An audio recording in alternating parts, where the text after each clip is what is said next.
যে কারণে বনির সঙ্গে সিনেমা না করার সিদ্ধান্ত ঋত্বিকার। 2014 সালে বরবাদ সিনেমায় জুটি বাঁধেন বনি সেনগুপ্ত ও ঋতিকা সেন।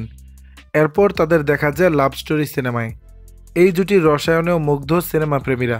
সেই বনির সঙ্গেই নাকি আর সিনেমা না করার সিদ্ধান্ত নিয়েছেন ঋতিকা। লাভ স্টোরি সিনেমায় কাজ করার পর গুঞ্জন ওঠে বনির সঙ্গে প্রেমের সম্পর্কে জড়িয়েছেন অভিনেত্রী। সম্প্রতি ভারতীয় গণমাধ্যমে বিষয়টি নিয়ে মুখ খুললেন ঋতিকা। অভিনেত্রী বলেন, বনির সঙ্গে প্রেম নিয়ে যা রটেছে তা কুরুচিকর। আমার সঙ্গে কোনো কালেই বনির প্রেম ছিল না, এগুলো রটানো হয়েছে। কে বা কারা রটিয়েছে তা নিয়ে কিছু বলার ইচ্ছা নেই। আমার পারিবারিক শিক্ষা এমন নয় যে কারো নাম নিয়ে কোনো সাক্ষাৎকারে উল্টাপাল্টা বলবো।